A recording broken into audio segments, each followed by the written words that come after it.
atlir kinetap Sukaya inipi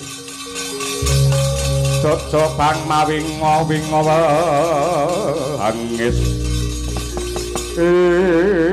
lambemu muni sing ora-ora lho aku ngaturake witing klapa sak lubune aku ngerti Sari ke bocah apik bocah alus budi pekertine becik mula aku ya ora lila yen nganti Sari engko dirabi karo wong lanang sing ora tanggung jawab wong lanang sing beling apa meneh wani jempalani ngajar karo bojo aku sing ngomong karo Sari ora bakal trima mula supaya Sari iki mengko ora nampa panandang mergo dirabi wong lanang sing ora karuan luwih becik tak rabine dhewe kowe ngerti agama ngerti manut pranatan agama rabi karo adike dhewe iki entuk apa ora ora tau maca Quran kok lha kuwi ning ngono kuwi lho kuwi larangan tumrape agama mergo isih tunggal darah tunggal kulit daging wis conto ki wis pirang-pirang rabi tek karo dulure dhewe racake anake ora sampurna mbuh sing cacat iki guwing kerdil ora iso nyawang lan sak piturute kuwi minangka pemut ngelekke marang kabeh menungsa saka pangeran aja nganti nabrak wewaler tur manut aturan saka agama upama kowe engko karo adimu Sari tak jak ning KUA iki pernah napane takoni karo naib aku lek njawab njajal piye ngono kuwi hah ngwaline aku dhewe kuwi ra sudi kuwi ra tinemu nalar damar mancung cupeten aja ngawur kaya ngono kuwi iki wis dadi TKT aji aku wis duwe sumpah aku wis prasetya malang-malang bakal tak putung rawe-rawe bakal tak rantas aja kok bapa walakas nun sewu dewa mudhun nggo gaman bledhek bakal misahke katresnanku karo Sari tetep bakal ndak waneni nyatane Sari mlengos ora gelem karo kowe ngono kok wong wedok iki ngono kuwi ditlateni tukane bakso mendina susu ya kenek ngono kae aja silang lambemu arep maneni karo wong gerang aku pega nukil bulumu mantukil bulumu arep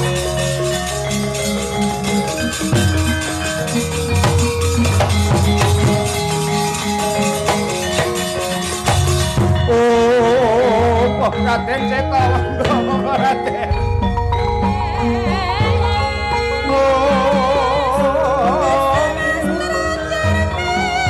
palukon lagune ngotas lupit kalimuting hitung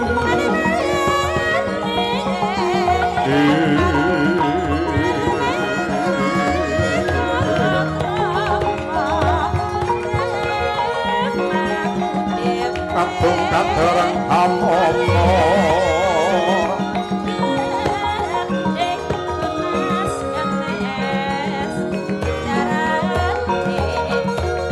memanggul manah rahayu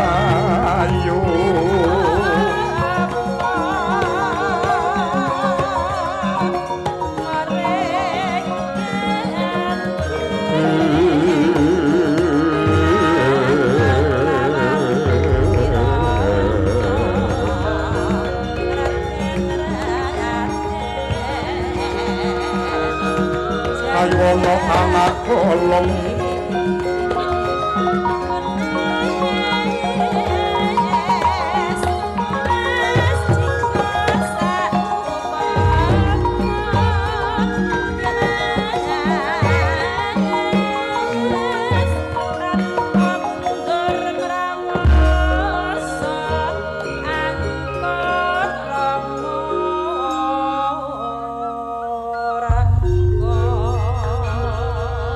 anggung genya paring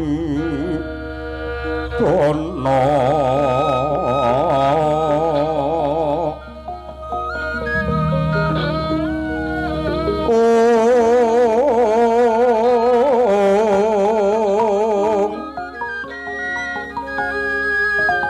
angga kancar saben dina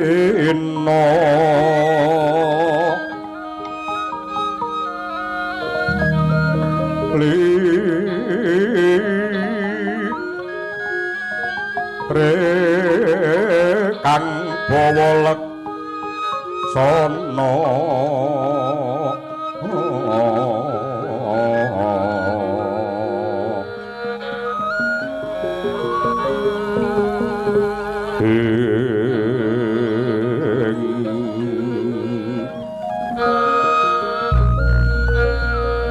ana tepi pangan dika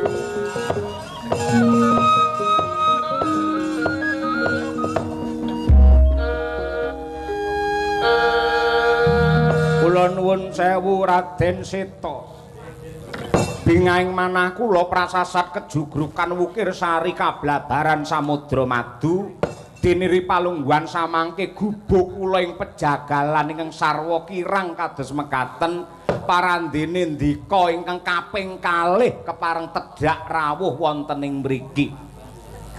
Mboten langkung kula ngaturaken sembah pangabekti tandha pengaji-aji mawantu-wantu kunjuk Raden Seta.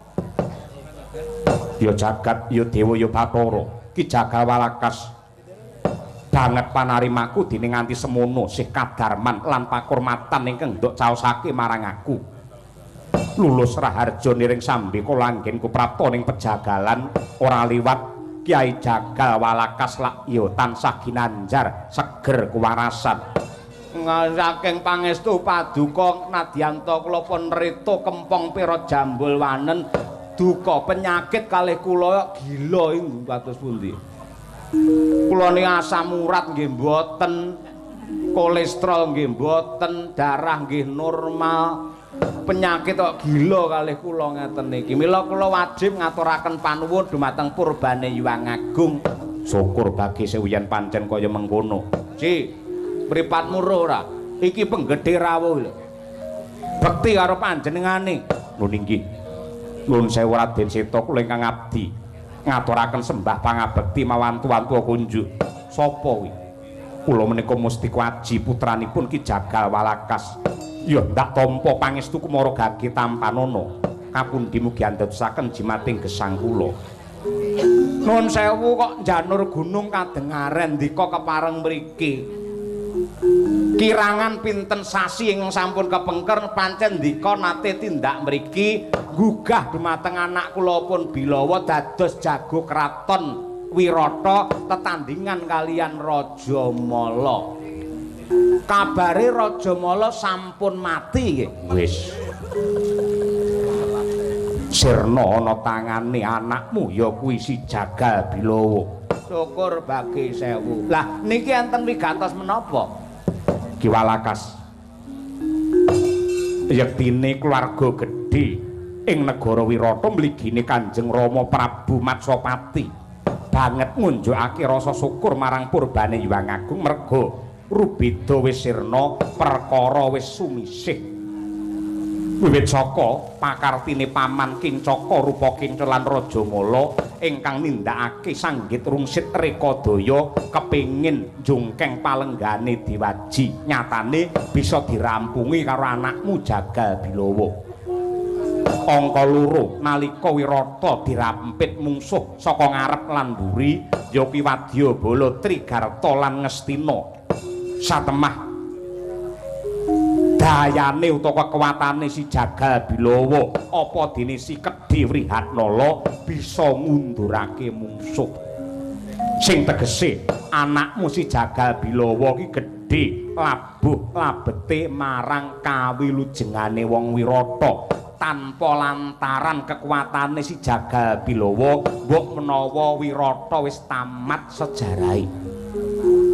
Mulanggenku rene iki yektine diutus dening Kanjeng Rama Prabu Basudewa nemoni karo anakmu Jagal Bilawa bakal tak gandeng tangane tengen tak sowanake ana Sitinggil bakal nampa wujude kanugrahan merga apa yektine anakmu Jagal Bilawa kuwi dudu wong saudon saurupan nanging satriya tama ingkang lagi namur laku ya kuwi para Pandhawa ingkang dadi mantri pasar kae jenenge Tandha Dwija Kangka yektine Puntadewa ingkang dadi Jagal Bilawa kae Werkudara ingkang dadi Kedhiwrihatnala kae si Janaka ingkang ngopeni Rajakaya lan tetanduran Dumagranti lan Tripala kae kuwi putuku kembar Nakula Sedewa lan sing rina wengi tansah leladi karo adhiku Utari ya kuwi Niken Salindri kae yektine garwane Puntadewa ingkang awewangi Dewi Drupadi mung emane wiwit saka Dwija Kangka ki dikepruk pawidon mustakane dening Rama Prabu Matswapati nganti ripalungguhan iki Pandhawa ora ana kabar ora ana bab-bab ingkang mratelakake papan dununge Pandhawa ripalungguhan iki mapan ana ngendi mula nggenku teka kene anakmu Bilawa ning endi tak gawane tak kantine ning kraton wenglenging driya mangu mangun kung kandhuan rimang lirlena tanpa kanin yen tan tulusa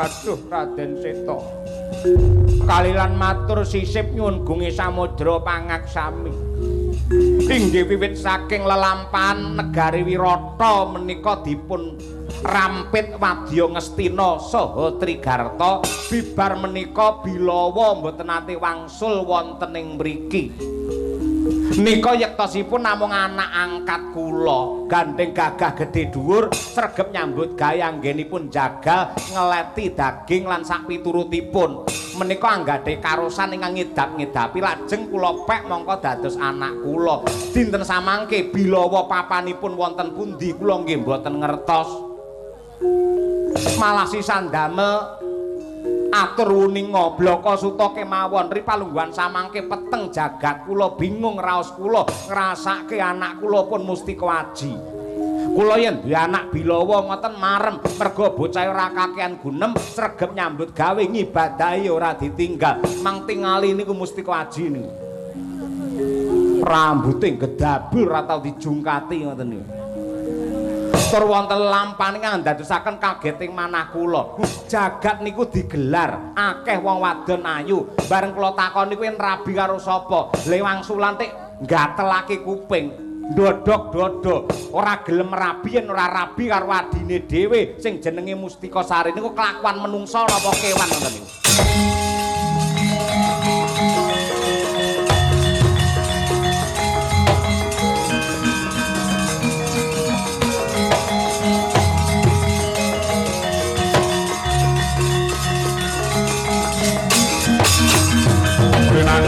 Kinempet-kempet dosa ngreknaning bawana ya si tukang walang ati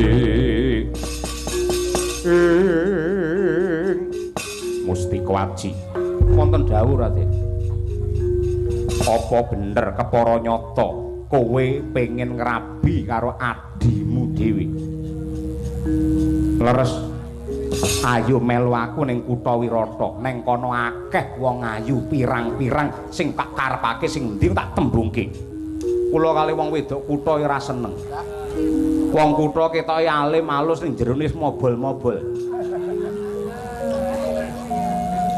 jagongan karo aku blenggen sing kepenak ayo melu aku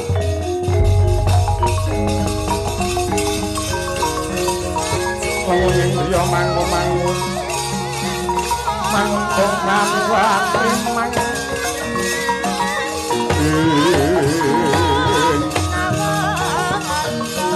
leren matan kokane yen tan kulo mengko kang biangku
rawuh paduka Raden Seta wonten warung kula Gambir Sawit mriki.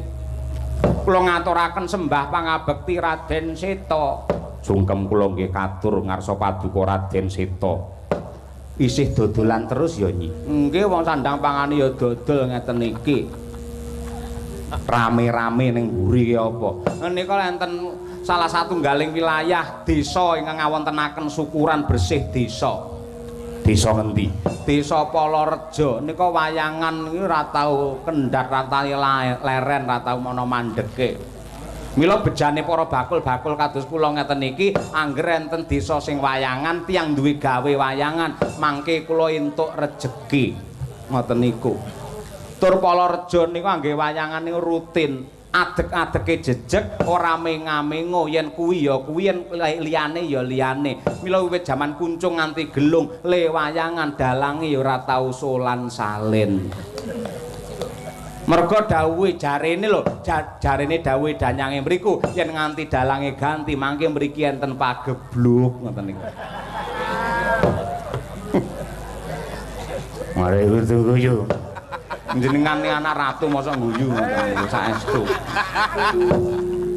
Tiyangipun sae-sae grapyak semana. Mergo yen nanggap liyane wayang sok-sok niku enten jotosane, enten gelute. Ning tiyang ningali wayang niku jan kebak ing reh tata krama, wontenipun namung nyaman lan sekeca, wontenipun namung tentrem. Mang pirsani sak lapangan kebak sing lenggah menika kakung putri mboten dipun pisahaken. Parandene nggih mboten enten critane bar wayangan wong wedok sing meteng mboten enten.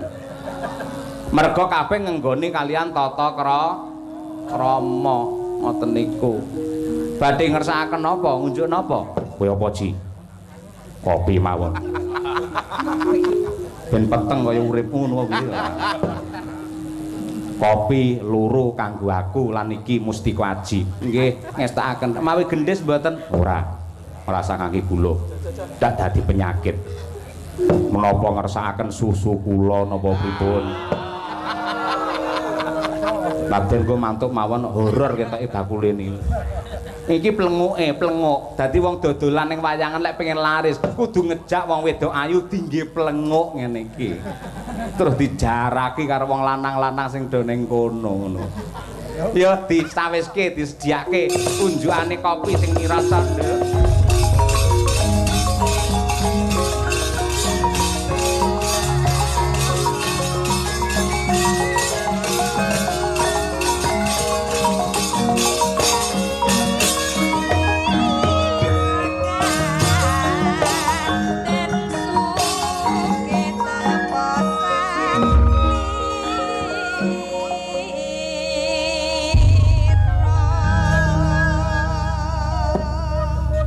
Wonten dawuh.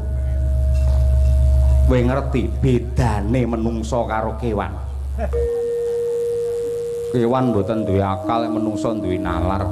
Lah, mula menungso diparingi nalar karo Gusti sing gelar jagat ki nggih ngulir budi, ngulur nalar miwir pikir. Yen kewan kae aja kok karo adike, karo mbok dene dhewe tega. Yen kewan yen nganti ana wong kok tega karo mbok dene dhewe kuwi tegese wonge kaya kewan.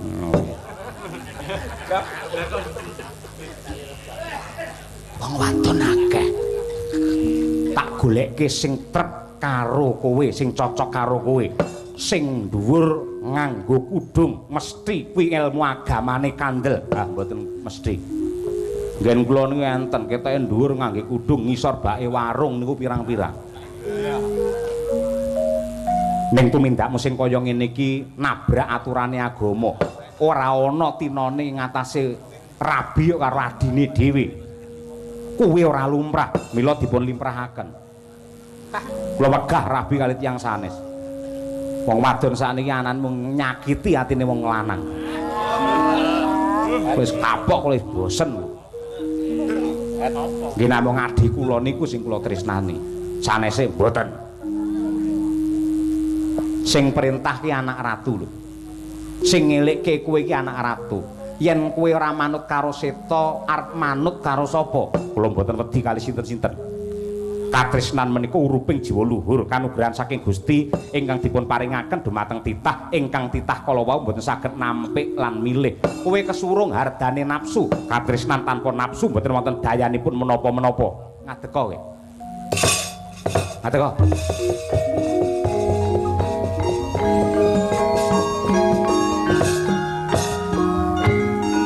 Aku ki alus bisa, kasar ya kulino. Yen tak lus kowe ora gelem apa njaluk tak kasar. Aku tega lho. Tanganku iki tak samplukke bathukmu yen nganti sirahmu ora sigar merapat aja diundang aku seto. Kowe iki mapan ana ning pajagalan ke bawah keperintah ing negara Wirata. Ayom-ayem tentrem jenjem permanem tumrap sekabeh para kawula ki ana tangane seto. Aja rabi karo adimu, mboten. Tetep adiku lho ingkang kula tresnani. Nekat. Wani karo Seta, menapa ingkang kula deni? Bagus.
kelap-kelap katon ler kincanging alit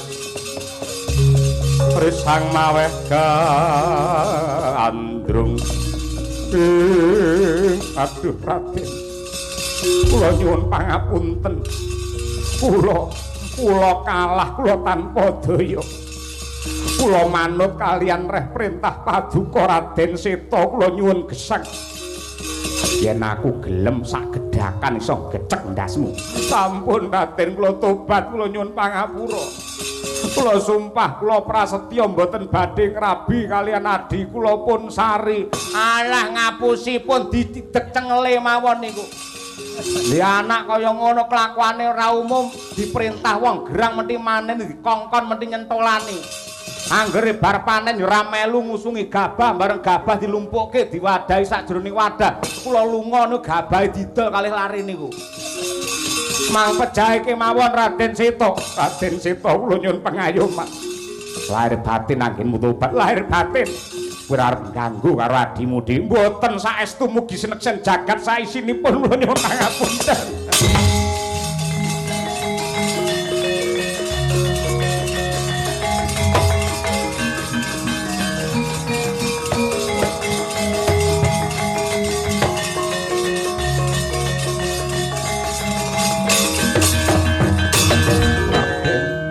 Raden Seta kula nyuwun pangapunten. Sewu lepat diagung pangaksama paduka Raden. Bapa Jagawalakas, aku njaluk pangapura Bapa. Rasudi ngapura dosamu wis tumpuk undung kaya gunung Kemukus. Pol-pole bar njaluk ngapura bar karo tuman meneh. Anakmu duwe niat apik, anakmu duwe niat sing becik, aja malah kok gawe kaya ngono ki. Kula dosa ageng mboten namung dumateng Bapa Walakas ning kalebet kula ingkang ngrujit raosipun adi kula pun Mustika Sari. Kula kepengin njaluk ngapura kalian Mustika Sari. Ki Walakas anakmu wadon gorene.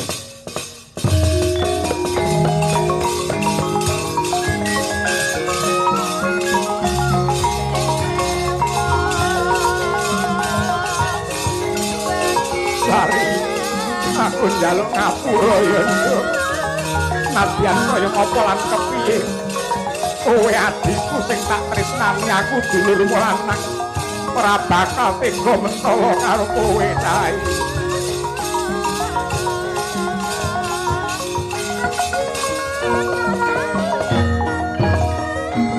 Nindakaken sanggit rungsit samudana nenggih Mustikawaji. Kepengin ketemu kalian ingkang rayi Mustika Sari, bakal njaluk pangapura ning yektine nindakake reka daya anglimpe. Sajroning Raden Seta miwah Ki Walakas datan prayitna, mangkono Mustika Sari ya diglandang dening Mustikawaji.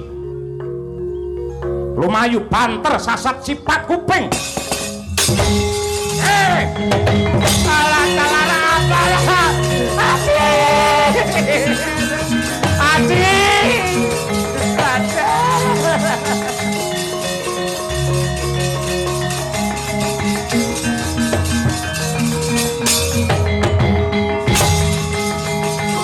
Adimu balik noti.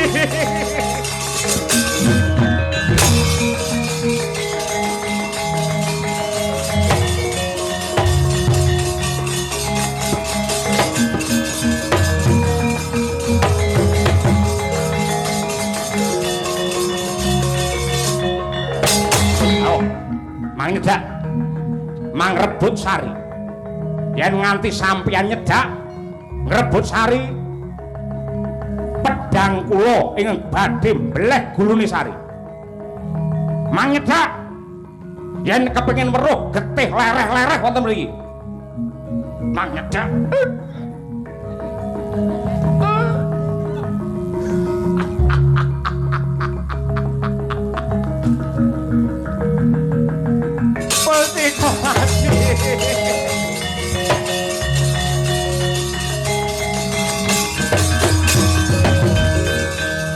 Dewangkara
pangandikanipun para kiai Brahmana Resi.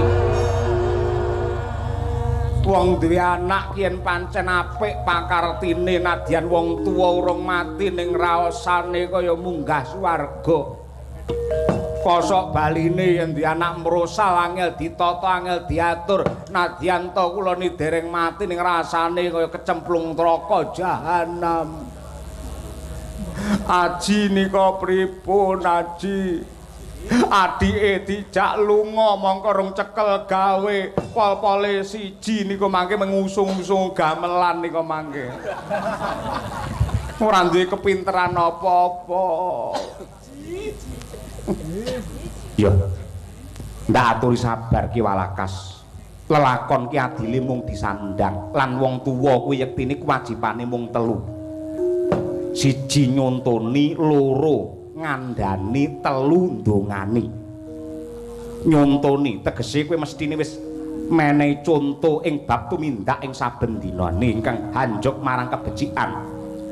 Ngandani mestine ya anakmu wis kok tuturi. Angka telu ndongani mestine kowe tansah ndedonga nyuwun marang purbane kang kawasa supaya anak-anakmu bener-bener duwe bebuden ingkang luhur. Kowe ndak aturi pinarak ingkang prayoga dongakno muga-muga pengasih saka Hyang Agung tansah nyanding tak oyake si Mustika Aji sakutuwe dadi tanggung jawabe Seta. Matur nuwun Raden Seta cetha lamun to paduka menika satriya ingkang trep minangka kaca Brenggala Raden.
Pandhawa tata gati wisaya indriyaksa sara maruta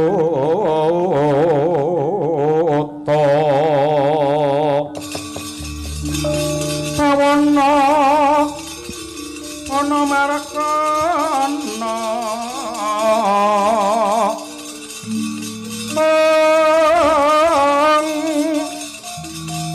samirana lan marayang Pancabayu wisikan gulingan lima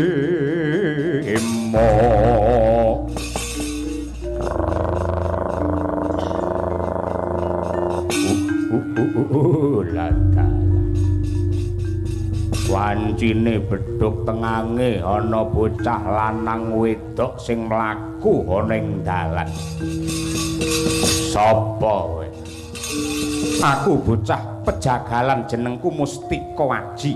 Iki adikku wadon Mustika Sari. Kowe Kakang Adi. Ya. Mbokmu karo bapakmu padha. Kowe wis tau diruwat. Ngruwat ki apa? Lah dalah.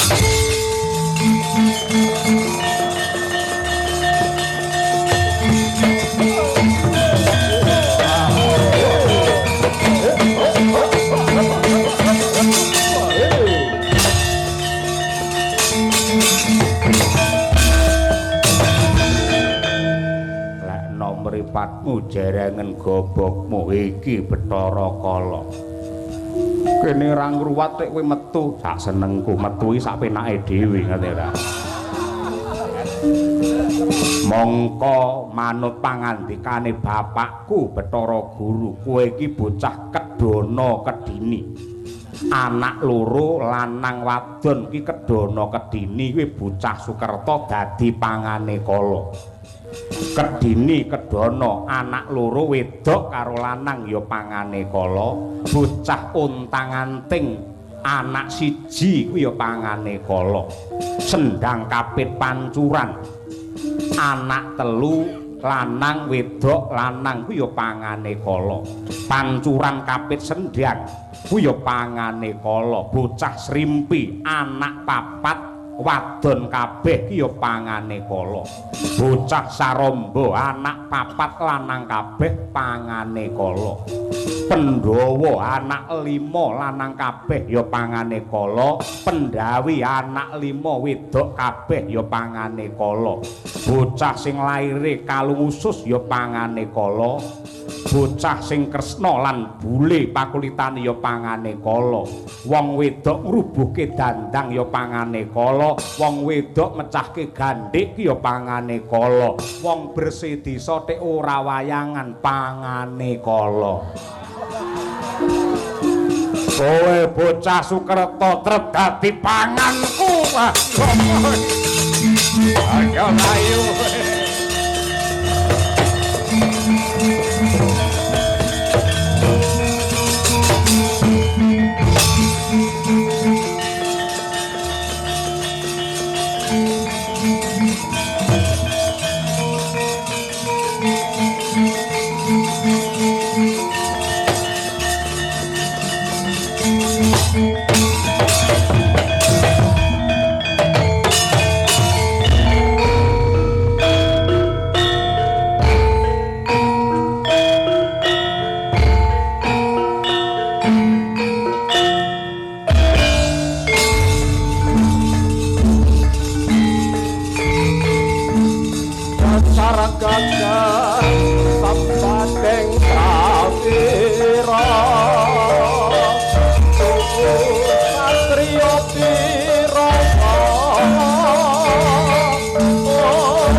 Salamuni kampar tondo panengeranira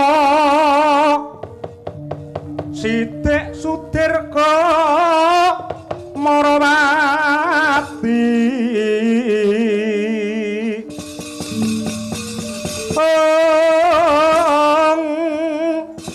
katon lawur paningalira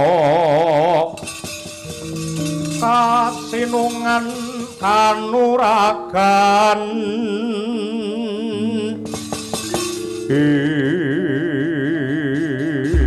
bola-dala recamaning sejatining alam ingkang tinut ing jagat Patih Krendha Yaksa kawula nuwun timbalan ingkang adhawuh sinuwun Prabu Susarka.